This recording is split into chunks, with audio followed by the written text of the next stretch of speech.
Assalamualaikum warahmatullahi wabarakatuh. Innal hamdalillah nahmadu wa nasta'inu wa nastaghfiruh wa na'udzu billahi min syururi anfusina min sayyiati a'malina. May yahdihillahu fala mudhillalah wa may yudlil fala hadiyalah. Asyhadu an la ilaha illallah wahdahu la syarika lah wa asyhadu anna Muhammadan 'abduhu wa rasuluh. Sallallahu ala nabiyyina Muhammad wa ala alihi wa ashabihi wa man tabi'ahum bi ihsanin ila yaumiddin. Amma ba'd. Alhamdulillah, kita panjatkan segala puji, pengakuan serta kecintaan Allah Subhanahu wa taala. Karena karunia semata di malam hari ini kita bisa melanjutkan kembali mempelajari bersama kitab Akhlaqul Ulama karya Imam Abu Bakar Muhammad bin Husain Al-Ajurri rahimahullah taala. Kita lanjutkan pada asar yang berikutnya, jadi dari perkataan Al-Imam Hisham Ad-Dastawai rahimahullah ta'ala, akan tetapi beliau sekedar menukilkan suatu kabar Israiliyat, ya, suatu kabar Israiliyat. Soal itu yang kita baca pada malam hari ini. Dan mohon pertolongan pada Allah Subhanahu wa taala, semoga Allah Azza wa Jalla senantiasa memberikan kemudahan kepada kita semuanya di dalam menuntut ilmu syar'i, dalam memahaminya, mengamalkan serta mengajarkan atau mendakwahkan kepada yang lainnya. Dan semoga Allah SWT menjadikan ilmu kita sebagai ilmu yang bermanfaat dan diberkahi. Kita pada asar yang ke-71 tercantum di situ akhbarona Abu Bakar yaitu Al-Imam Al-Ajurri rahimahullah taala telah mengkhabarkan kepada kami. Ringkasnya, sanad yang akan kita baca ini adalah sanad yang hasan. Tapi sayangnya adalah khabar Israiliyat. Ya, khabar Israiliyat. Kita baca dulu sanadnya. Al-Imam Al-Ajurri rahimahullah mengatakan akhbarona Abul Qasimi Abdullah ibn Muhammadin Al-Atashiyu qala akhbarona Ali ibn Harbin At-Ta'iyu qala akhbarona Sa'id ibn Amirin an Hishamin sahibid Dastawai, yaitu Al-Imam Hisham Ad-Dastawai rahimahullah ta'ala, seorang imam besar seangkatan dengan Al-Imam Syu'bah bin Hajjaj rahimahullah ta'ala, seangkatan pula dengan Imam Sufyan Ats-Tsauri rahimahullah ta'ala. Bahkan sebagian ulama lebih mengedepankan Imam Hisham Ad-Dastawai rahimahullah ta'ala pada sebagian guru dibandingkan Imam Syu'bah bin Hajjaj rahimahullah ta'ala. Intinya beliau adalah imam besar. Qala, kata Al-Imam Hisham Ad-Dastawai rahimahullah ta'ala, qara'tu fi kitabin, qara'tu saya pernah membaca, fi kitabin dalam suatu kitab. Ya, saya pernah membaca dalam suatu kitab. Tercantum dalam kitab itu, balaghani, telah sampai kepadaku. Sampai kepada siapa? Sampai kepada penulis kitab tersebut. Anna min kalami Isa bin Maryam alaihi salam, bahwasanya termasuk di antara perkataannya Nabiullah Isa bin Maryam alaihi salam. Maka sebagaimana yang kita katakan tadi, khobar ini adalah termasuk khobar Israiliyat, termasuk khobar Israiliyat, cerita tentang sebagian perkataan Nabiullah Isa ibn Maryam alaihissalam. Ya, sudah sering kita sampaikan tentang kabar Israiliyat. Kalau Anda pribadi condong kepada perincian tentang kabar Israiliyat. Perincian yang pertama, kalau kabar Israiliyat itu isinya didukung dan disetujui oleh apa yang ada pada syariatnya Nabi Muhammad Sallallahu Alaihi Wasallam, maka kabar Israiliyat itu berarti ditetapkan pula. Perincian yang kedua, kalau isinya kabar Israiliyat itu telah dinafikan atau bertentangan dengan syariatnya Nabi Muhammad SAW, maka berarti dinafikan, dinyatakan batil. Perincian yang ketiga, kalau isi di dalam kabar Israiliyat itu adalah suatu hal yang tidak ada penetapannya dalam syariatnya Nabi Muhammad SAW, tapi tidak ada pula pengingkarannya, maka berlaku sebuah hadis yang sahih dari Rasulullah SAW. Beliau bersabda, hadithu an Bani Israel, silakan kalian cerita dari Bani Israel, wala kharaj, dan tidak masalah. Tapi dengan syarat itu tadi, tidak ada penafian dari syariat Nabi Muhammad SAW, tapi tidak pula diyakini tentang kebenarannya, sekedar untuk cerita diambil ibrohnya. Ya, cerita diambil ibrohnya. Maka dalam kitab yang dibaca oleh Hisham Ad-Dastawai rahimahullah ta'ala, dikatakan katanya ini adalah sebagian dari perkataannya Nabiullah Isa ibn Maryam alaihissalam. Dan kita umat Islam, kaum mukminin, meyakini bahwasanya Isa ibn Maryam adalah Nabiullah, Nabi yang diutus oleh Allah SWT, termasuk salah satu dari ulul azmi minar rusul. Ya, termasuk salah satu dari ulul azmi minar rusul. Beliau bukan anak Tuhan, apalagi Tuhan. Ya, beliau hanya Abdullah wa Rasuluh, hambanya Allah SWT dan utusannya Allah SWT. Memang banyak dari manusia yang terpedaya dengan keberadaan Isa alaihissalam, yang beliau lahir dari seorang ibu yang suci yaitu Maryam, tetapi tanpa seorang ayah. Dari kejadian yang luar biasa itu, di mana beliau pun ketika masih bayi kemudian bisa bicara, memberikan pembelaan terhadap ibunya. Akhirnya orang-orang Nasrani berlebihan di dalam memuliakan Isa alaihissalam sampai menjadikan beliau sebagai sesembahan, sebagai Tuhan. Kata mereka adalah anak Tuhan, anak Tuhan. Maka kita orang Muslim meyakini bahwasanya Allah itu ahad. Ya, qul huwallahu ahad. Katakanlah dia sesembahanmu itu adalah ahad. Allah ahad yang maha tunggal. Allahus samad, Allah adalah as-samad, zat yang maha sempurna, yang menjadi tempat bergantung dalam segala perkara.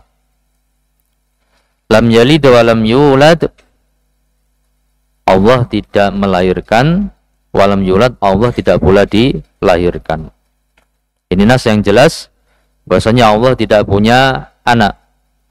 Maka batilah perkataan orang-orang Nasrani yang mengatakan Isa ibn Maryam itu adalah anaknya Allah Subhanahu wa taala. Walam yakul lahu kufuwan ahad, dan tidak ada suatu apapun yang sekufu, yang setara dengan Allah Subhanahu wa taala. Ini keyakinannya seorang mukmin. Keyakinan seorang muslim meyakini dengan pasti tanpa ragu di dalam hati bahwasanya Isa ibn Maryam itu adalah Abdullah wa Rasuluh, hambanya Allah SWT dan Rasul, utusannya Allah SWT, bukan anak Tuhan, apalagi Tuhan itu sendiri. Tidak sebagaimana orang-orang Nasrani yang meyakini Isa ibn Maryam adalah salah satu dari 3 oknum Tuhan, Thalithu Thalathah, kata mereka. Yaitu yang pertama apa? Oknum Tuhan Bapa, ya, Tuhan Bapa. Dan yang kedua Ruhul Kudus menurut sebagian versi, yaitu Jibril alaihissalam. Tapi versi yang lain yakni Maryam. Kemudian yang ketiga adalah Isa, ya, sebagai anak Tuhan. Nah, itu tiga oknum dalam keyakinannya Trinitas orang-orang Nasrani, ya, orang-orang Nasrani.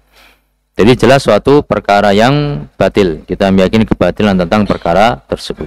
Baik, kembali kepada permasalahan di sini. Diceritakan katanya ini adalah perkataan Isa bin Maryam alaihissalam. Ya, kita tidak bisa memastikan tentang kebenaran apakah ini benar-benar perkataan Isa bin Maryam alaihissalam ataukah tidak, karena sekedar berita Israiliyat. Ya, karena sekedar berita Israiliyat. Beda lagi kalau perkataan yang dinisbahkan kepada Isa bin Maryam alaihissalam itu dinyatakan secara langsung oleh Nabi Muhammad SAW dalam hadis yang sahih, maka kita bisa memastikan itu benar-benar perkataan Isa bin Maryam alaihissalam.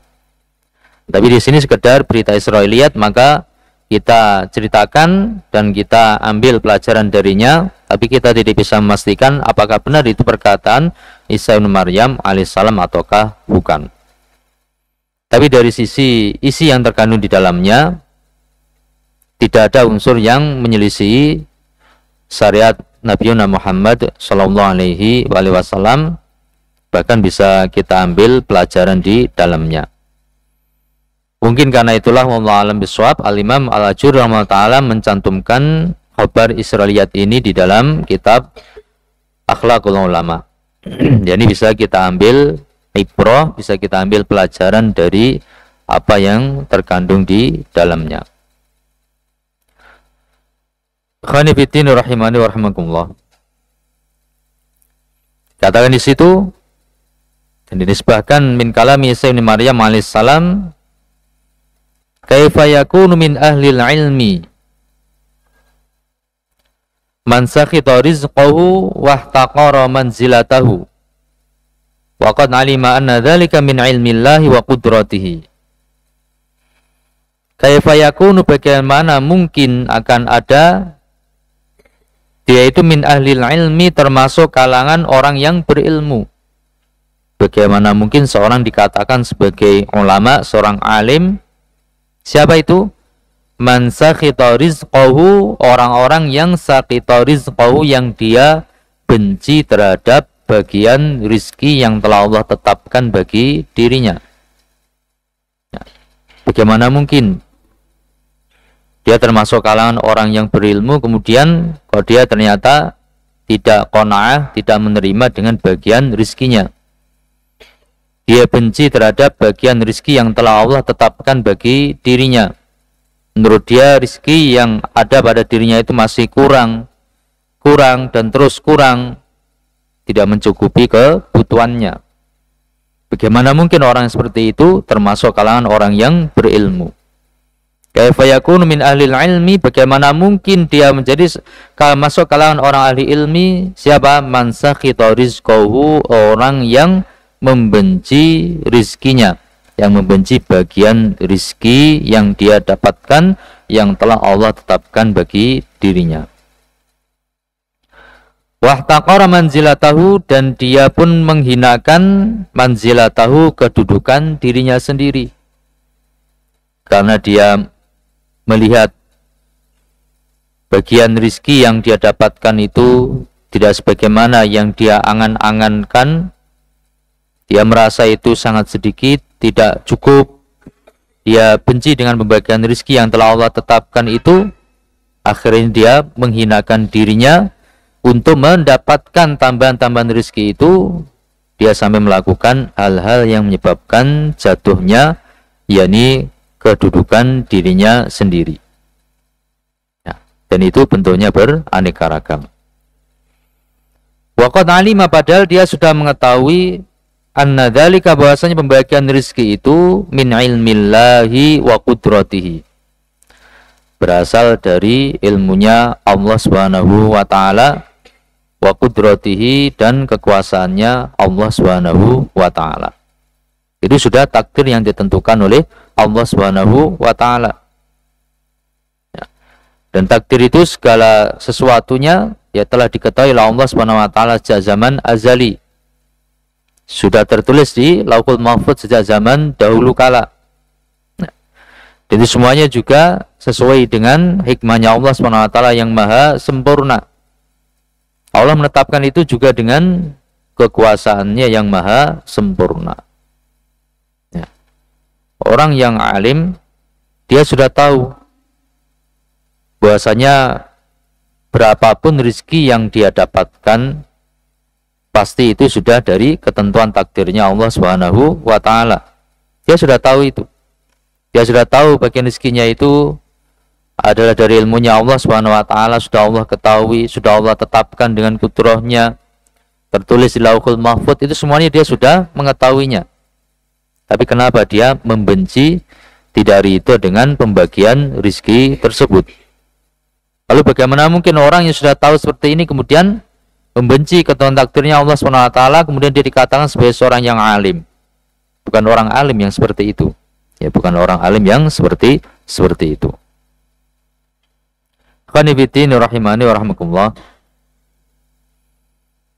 Kemudian berikutnya, wa kaifa yakunu min ahlil ilmi man ittahamallaha fima qadahu wa laysa yarda syai'an asabahu.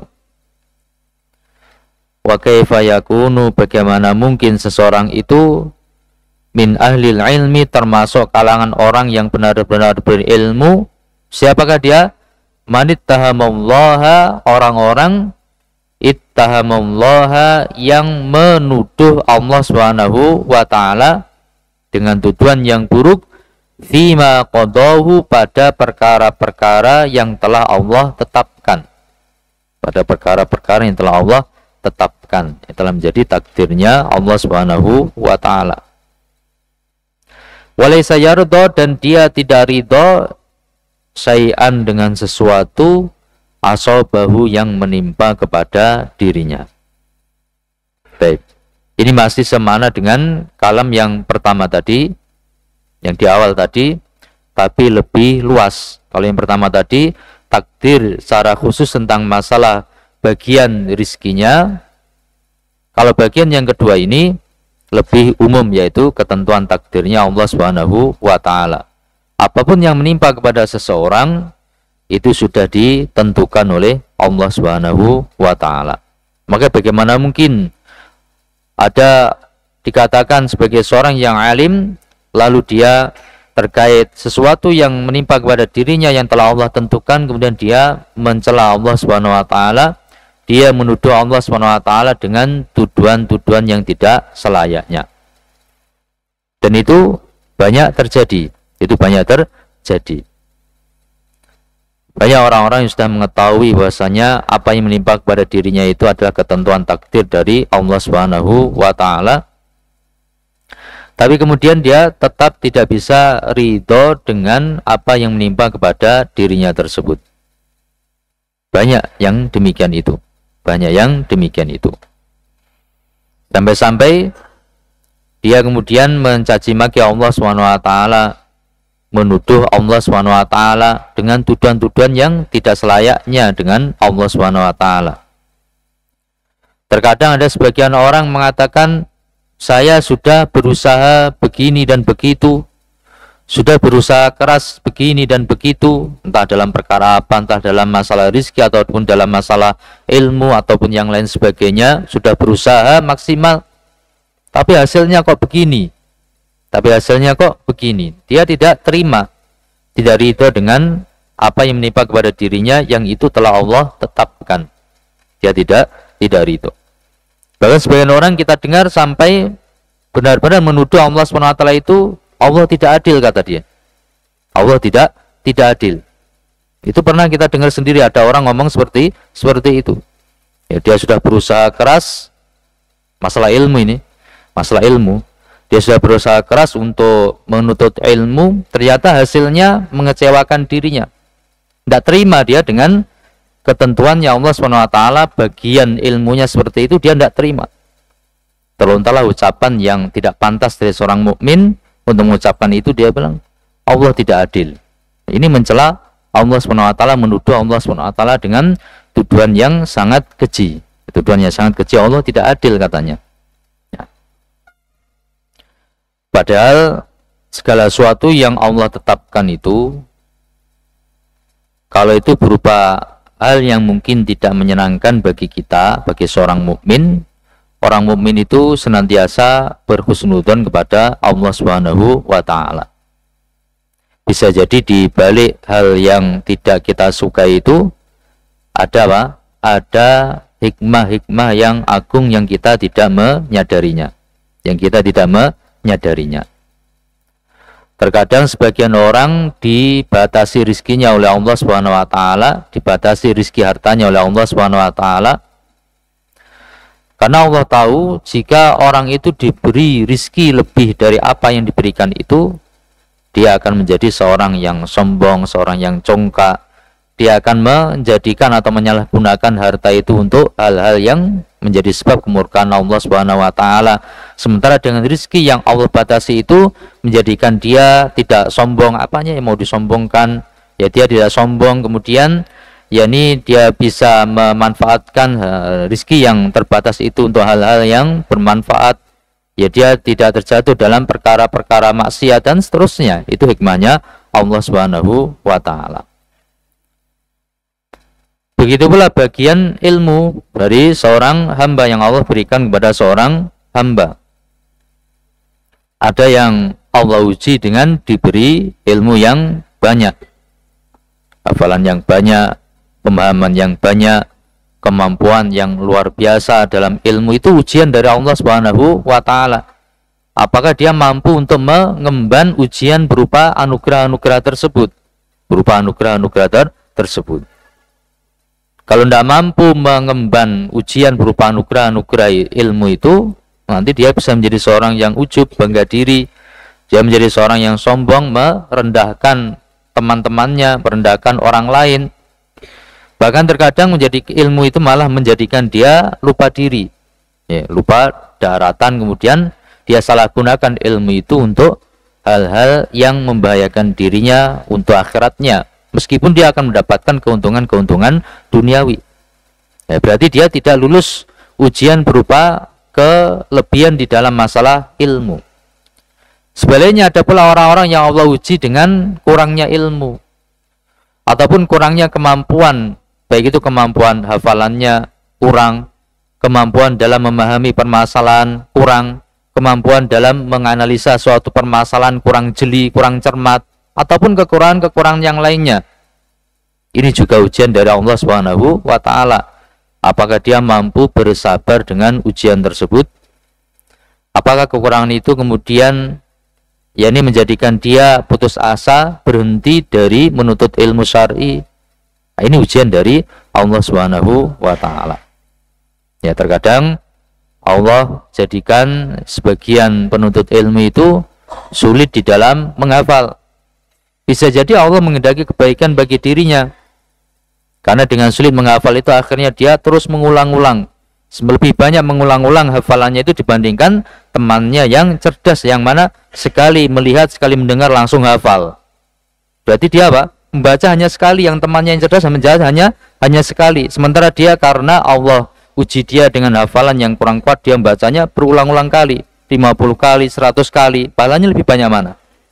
Pahalanya lebih banyak yang kurang cerdas membacanya berulang-ulang kali. Itu bisa jadi hikmahnya demikian, demikian. Atau dengan itu dia menjadikan dia tidak ujub, tidak sombong terhadap teman-temannya. Ya, ini sering kita sampaikan, orang itu kan memang Allah anugerahi kemampuan beraneka ragam, berbeda-beda, bertingkat-tingkat. Ada orang-orang yang Allah anugerahi, ya ini apa? Sekali mendengar, sekali melihat itu langsung hafal. Ada orang-orang seperti itu.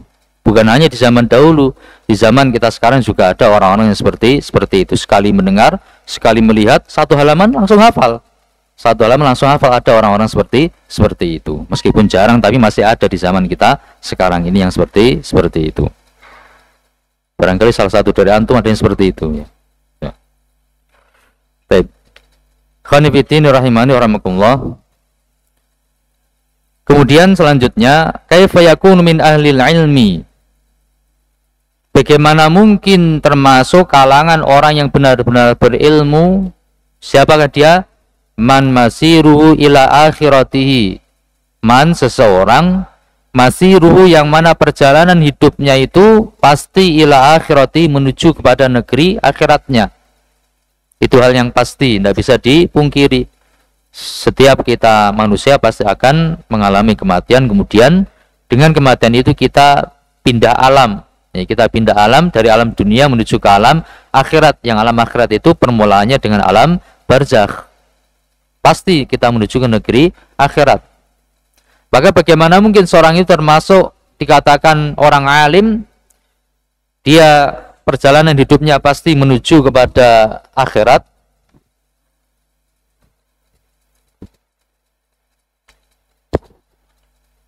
Ya, perjalanan hidupnya pasti menuju kepada akhirat. Wa huwa muqbilun ala dunyahu, tapi keadaan dia, kondisinya dia malah muqbilun menghadap, fokus ala dunyahu terhadap urusan dunianya. Ya. Bagaimana mungkin dia dikatakan sebagai seorang yang benar-benar alim kalau seperti itu keadaannya?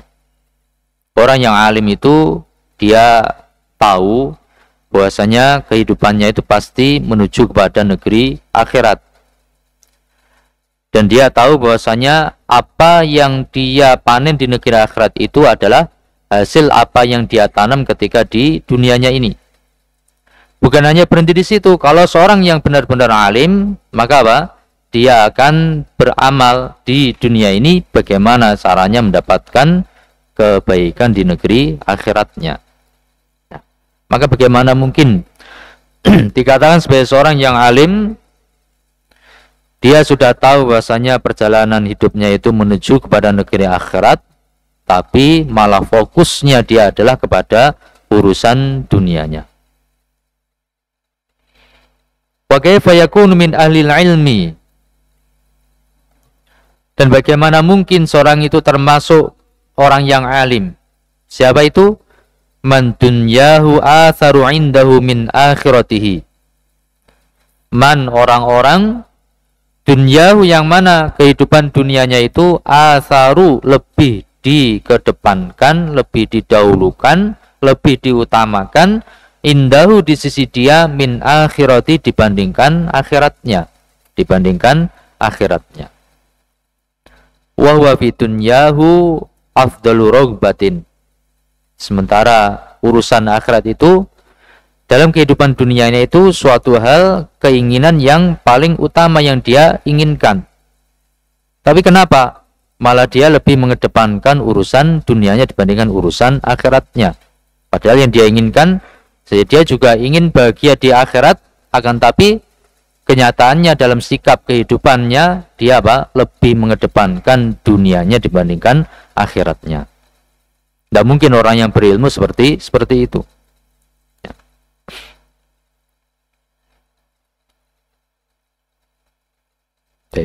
Orang yang berilmu faham firman Allah Subhanahu wa taala, "Wa bataghi fima taqallahu daral akhirah wala tansa nasibaka minad dunya." Babtagi, carilah sesuatu yang karena Allah berikan kepada engkau di negeri akhirat nanti, carilah. Ini perintahnya Allah Subhanahu wa taala. Kalau terkait urusan akhirat diperintahkan untuk mencarinya. Wala tansa nasibaka minad dunya, dan engkau jangan melupakan bagianmu dari dunia. Jadi porsinya mana? Porsinya adalah akhirat yang lebih diutamakan dibandingkan urusan dunia. Orang sekarang terbalik. Ya. Carilah dunia, jangan lupa akhirat. Ya. Carilah dunia, jangan lupa akhirat. Ini terbalik. Ini terbalik. Ayat mengatakan, carilah akhirat, jangan lupa dunia. Tapi orang-orang bilang, carilah dunia, jangan lupa akhirat. Itu terbalik. Seharusnya yang menjadi fokus perhatian kita adalah kebaikan, manfaat untuk akhirat kita. Tapi jangan lupa dunia, tetap kita mencari dunia sebatas untuk penunjang kehidupan kita di dunia ini dan juga untuk mendukung kebaikan akhirat kita dari perkara perkara duniawi tersebut. Yang terakhir, wa kaifa yakun min ahlil ilmi, dan bagaimana mungkin dia termasuk orang alim. Siapakah dia? Man yatlubul kalama liyuhadditsa bihi wa la yatlubuhu liya'mala bihi. Man, seseorang, yatlubu, yang dia mencari al-kalama, ucapan, yaitu maksudnya ilmu, liyuhadditsa bihi, sekedar untuk dia itu akan membicarakan, menyampaikan tentang kalam tersebut, ucapan tersebut, ilmu tersebut. Wala yatlubuhu, dan dia tidak mencari kalam atau ilmu tersebut, liya'mala bihi, untuk dia amalkan. Nah, kalau ada orang seperti ini, kalau ada penuntut ilmu seperti ini, berarti dia bukanlah ahli ilmu. Ya, dia bukan alim, dia bukan ulama.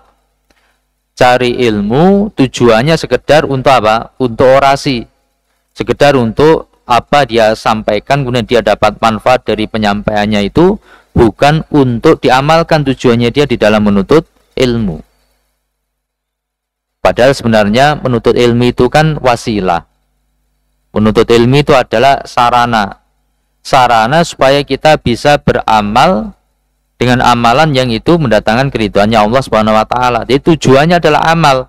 Mencari ilmu itu adalah sarana. Ya.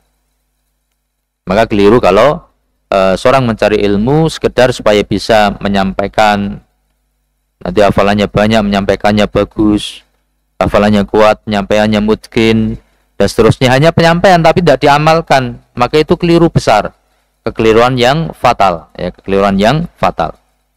Ya, maka ini kita ingatkan diri kita masing-masing dalam kita belajar apapun, menghafal apapun dalam ilmu syar'i ini, Al-Quran, Al-Hadis, matan ataupun yang lainnya, pembahasan-pembahasan yang ada, itu kita niatkan tujuannya untuk diamalkan, beribadah pada Allah SWT, mencari pahalanya, mencari keridhaannya, bukan untuk sum'ah, supaya kita kuat hafalannya, kemudian kita bisa sampaikan, kemudian kita dapat pujian dari penyampaian yang luar biasa itu, tapi kita nggak mengamalkan. Itu sangat rugi sekali yang seperti itu. Man sam'a sam'allahu bih, kata Rasulullah sallallahu alaihi wasallam. Siapa orangnya yang melakukan sum'ah, melakukan suatu amal ibadah tujuannya supaya didengar oleh orang lain, kemudian dapat pujian atau manfaat duniawi dari orang lain tersebut, tidak ikhlas karena Allah SWT, sam'allahu bih, maka Allah akan memperdengarkan aib-aibnya nanti kepada makhluk yang lainnya ketika di padang mahsyar. Naudzubillah min dzalik.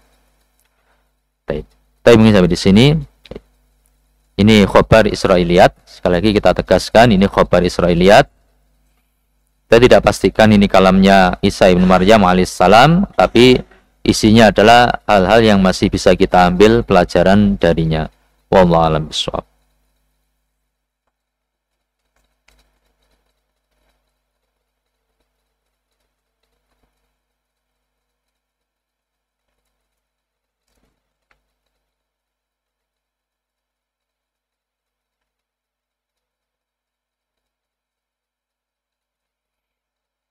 Apa niat dan tata cara mandi junub? Niatnya ya sekedar niat untuk menghilangkan hadas besar tersebut lillahi ta'ala, karena Allah Subhanahu wa ta'ala. Ya sederhana seperti itu. Dan niat di dalam hati tidak perlu diucapkan. Ya, tidak disyariatkan mengucapkan niat, karena mahalun niat itu ada fil qalb, di dalam hati, bittifaqil ulama, dengan kesepakatan para ulama rahmatullahi alaihim ajma'in.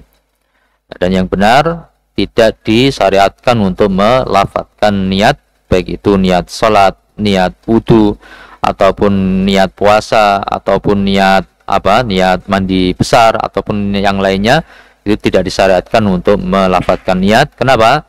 Karena tidak dilakukan oleh Rasulullah Shallallahu Alaihi Wasallam. Ya, kita selesai sederhana saja. Apa yang dilakukan oleh Rasulullah SAW kita lakukan. Apa yang beliau tinggalkan dari urusan ibadah, maka kita meninggalkannya. Selesai, sederhana. Adapun tentang cara mandi junub, ini agak panjang. Ada tata cara yang itu dalam batasan sudah sah, tapi tidak mendapatkan tambahan pahala dari sisi sunnahnya, yaitu apa? Yaitu sudah niat mandi, meratakan air ke sekujur tubuh, mandi untuk menghilangkan hadas besar lillahi ta'ala, kemudian dia guyurkan air, dia ratakan ke sekujur tubuh, maka sudah sah sebagai mandi besar. Ya, sudah sah sebagai mandi besar. Itu kalau tata cara mandi besar sekedar sah. Adapun kalau tata cara mandi besar yang sah kemudian dapat tambahan pahala karena sesuai sunnahnya Rasulullah SAW, ini agak panjang. Ini agak panjang. Intinya ya ini cuci tangan terlebih dahulu, kemudian mencuci kemaluan, ya, kemudian setelah mencuci kemaluan, ya tangan ditepukkan ke tembok atau yang lainnya, ya kemudian berwudu, sebagai nama wudu untuk sholat. Setelah itu guyurkan air ke kepala, ya. Kemudian ya kepala ini 3 kali, setelah itu guyurkan air ke sekujur tubuh. Setelah itu bergeser sedikit, cuci kaki di akhir mandi tersebut. Selesai tata cara mandi junub yang sesuai sunnahnya Rasulullah Shallallahu Alaihi Wasallam. Dan jangan lupa sebelum mandi diniatkan mandinya itu untuk mengangkat hadas besar yang ada pada dirinya. Adapun kalau dia mengalami hadas besar kemudian mandinya secara zahir sesuai sunnahnya Rasulullah SAW tapi tidak diniatkan untuk menghilangkan hadas besar, maka berarti tidak sah mandinya karena tidak ada niatnya. Wallahu a'lam bishawab.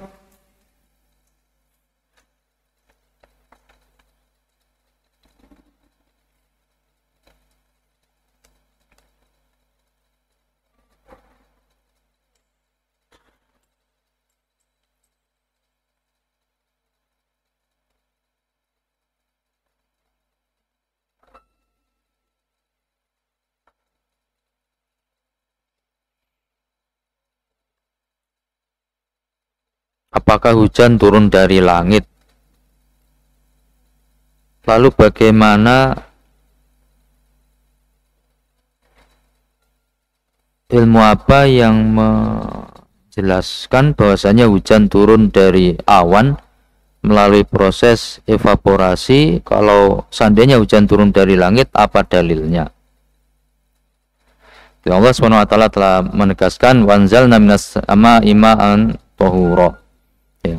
Dan kami telah menurunkan dari arah langit, dari arah atas itu ma'an tahura, air yang suci dan mensucikan, dan itu termasuk diantaranya yaitu air hujan. Maka para ulama menjelaskan bahwasanya air hujan itu turunnya minas sama, dari langit, maksudnya dari arah langit. Ya, maksudnya dari arah langit, bukan dari langit.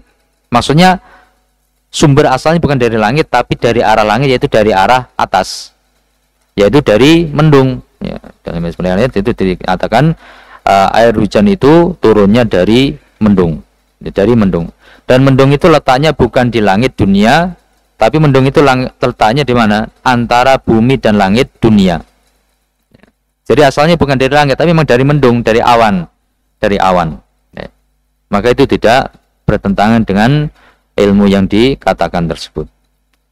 Wallahu a'lam bishawab.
Dan insyaallah kita cukup sampai di sini.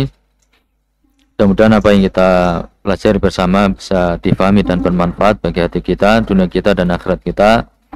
Kalau ada benarnya dari Allah SWT, ada kelirunya karena keterbatasan ilmu ana. Semoga diampuni Allah SWT, ada kurangnya mohon dimaafkan. Subhanakallahumma bihamdika asyhadu an la ilaha illa anta astaghfiruka wa atubu ilaik. Wa akhiru da'wana alhamdulillahi rabbil alamin. Wassalamualaikum warahmatullahi wabarakatuh.